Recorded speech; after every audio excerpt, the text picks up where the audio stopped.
Watch the dog there.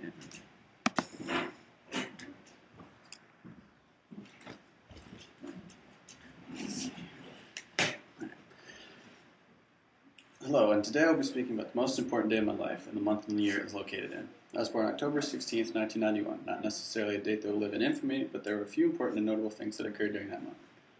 But first, many things have come and gone since then. The world has changed, and many of the technologies we take for granted today were once just a concept or wild idea back then.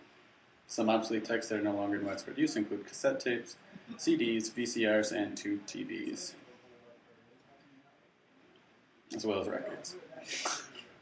A handful of new countries have risen in the 22 years since October 1991, for example. With the fall and subsequent fragmentation of the former USSR, many of its countries claimed independence. The Czech Republic and Slovakia both became independent nations after the dissolution of Czechoslovakia in 1991. Yugoslavia dissolved in the 90s, leading to 5 new countries, including Croatia, Macedonia, and Slovenia, which declared independence in 1991. Last but not least, Eritrea declared independence from Ethiopia in 1993. These are just a few examples, as there were 34 countries created in the time span. We have also seen 4 different presidents since October 1991. George Herbert Walker Bush ended his 4-year term in 1993. His presidency was punctuated by the collapse of the Soviet Union, the Gulf War, and military action in Panama. Bill Clinton served 2 terms from 1993 to 2001. Known for his progressive ideology, the North American Free Trade Agreement, and the Lewinsky scandal. George W. Bush also served 2 terms from 2001 to 2009, punctuated by 9/11, the Iraq War, Operation Enduring Freedom, and the recession. Barack Obama is our current president, currently serving in his 2nd term, having first been elected in 2009.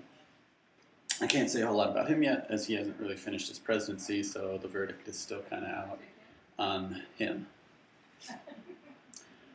While there were no major occurrences during the month of October 1991, there were some important, albeit lesser-known events.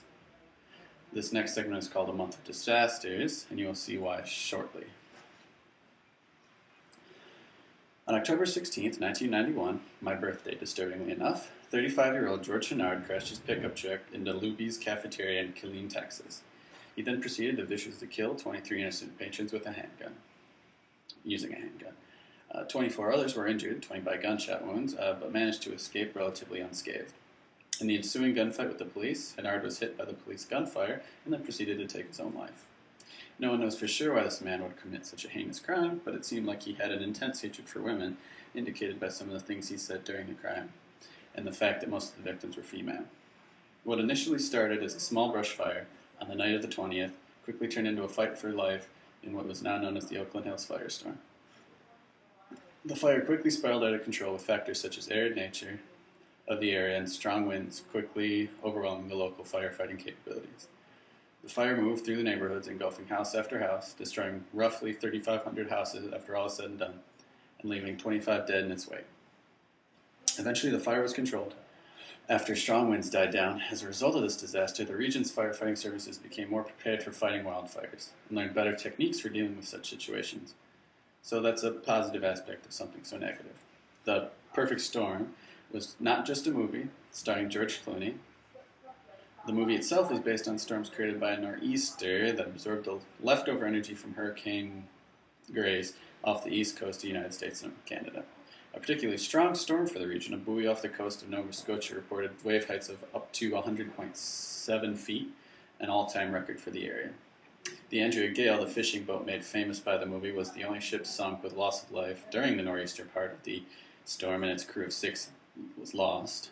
But an additional 7 people perished when it was still in Hurricane Grace stage from various causes. The storm caused an estimated $200 million worth of damages and left thousands without power, as well as damaging roads and infrastructure. A byproduct of the perfect storm was the Halloween blizzard, a period of heavy and constant snowing and ice, crippled the upper Midwest, but was mainly focused over Minnesota, Iowa, and Wisconsin. It lasted from October 31st to November 3rd and left almost 100,000 people without power and 22 dead from various causes. It also caused approximately $100 million worth in damages. On a lighter note, some interesting things and totally not depressing things also happened this month. The Minnesota Twins beat the Cleveland Indians to win the World Series. The Galileo spacecraft was the first probe to visit an asteroid, 951 Gaspra, name of the asteroid, and send back new data concerning the aforementioned celestial bodies. Bill Clinton announced his plan to run for Democratic nomination in 1992 elections. Clarence Thomas was sworn in as the Supreme Judge. And this month also marked the end of the Cambodian-Vietnamese War, with delegates from both sides, the Cambodian state and Khmer Rouge, coming together in Paris to discuss an ending to the hostilities. The month wasn't just all doom and gloom after all. Famous people born. Famous. I wasn't the only important person born in this month and year. The people I'm about to mention are quote-unquote famous. Celebrities, although I've never heard of any of them. A handful of singers were born, including but not limited to Eddie Brett, Leanne Pinnock, Betty Who, Nicole Jung, Taylor Matthews, Dominic Thomas, and DJ Spins King. There were a few actors born this month as well. For example, Roshan Fagan, Lally Esposito, Diego Dominguez, Shona McGarty, Tyler Posey, and Brian Craig. Honestly, I never heard of any of these people, but that's probably due to the fact that they're just not all that famous yet. The famous deaths of the month, on the other hand, do include people that I know of and I'm quite fond of. One of my favorite shows from my adolescence years was Sanford and Son, starring Red Fox, with all the funny one-liners and characters that populated the show. It was a laugh to watch. Sadly, Red Fox passed away in October of 1991 at the age of 68 due to severe heart attack. Another well-known entertainer who passed that month was Tennessee Ernie Ford, a country music legend and television host best known for the song 60 Tons and the Tennessee Ernie Ford Show, respectively. He passed at the age of 72 due to chronic liver disease. Last, and certainly not least, the creator of one of my favorite television series, Star Trek, also passed in this month. Gene Roddenberry, who created the original Star Trek series and greatly influenced all those who follow, died at the age of 70 due to cardiac arrest. All these great entertainers, and as well as the countless others, lesser-known individuals who passed in this month, will surely be missed, and I hope they do all rest in peace. Some of the little things that caught my eye as I researched the month and year I was born in include a couple of things that are still relevant today, such as gas prices, movie releases, and chart-topping music. Gas prices in 1991 were a whopping $1.10 a gallon, which is pretty crazy comparing today where we pay roughly 3 times that amount. Topping the charts for the first half of October was Mariah Carey's Emotions, which was at number 1 for 3 weeks. At the end of the month, it was dethroned by Karen White's Romantic, which stayed at number 1 for only 1 week. Not all movies, and good movies, but I chose a few movies that came out during this month to mention because some are more interesting and more relevant to me than others. Ricochet, a crime drama starring the incomparable Denzel Washington, John Lithgow, and Ice-T, opened on the 6th and grossed $4.8 million in its opening weekend. Frankie and Johnny, a romantic film starring Al Pacino and Michelle Pfeiffer, grossed over $22 million worldwide after its release, not during the weekend. Based on an off-Broadway play, it received mixed reviews and wasn't particularly well received. Ernest, Scared Stupid, a comedy starring Jim Varney, is a fantastic movie, a work of comedic genius if I do say so myself. I would highly recommend this movie to everybody all the time. I don't want to spoil anything, so let me just say, it's funny, watch it.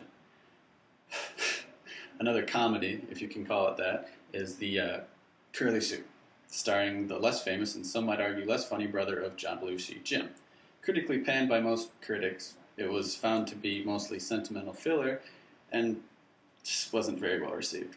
In conclusion, a lot of things happened this month of October in the year 1991, and many things have happened since. Some good things, some bad things. Arguably the best thing happened to me was I was born, but for some people it's nothing but tragedy. I have been on this earth for 22 years, 23 come this October, and the world is always changing, but the more things change, the more they stay the same. Fads come and go, but there will always be fads.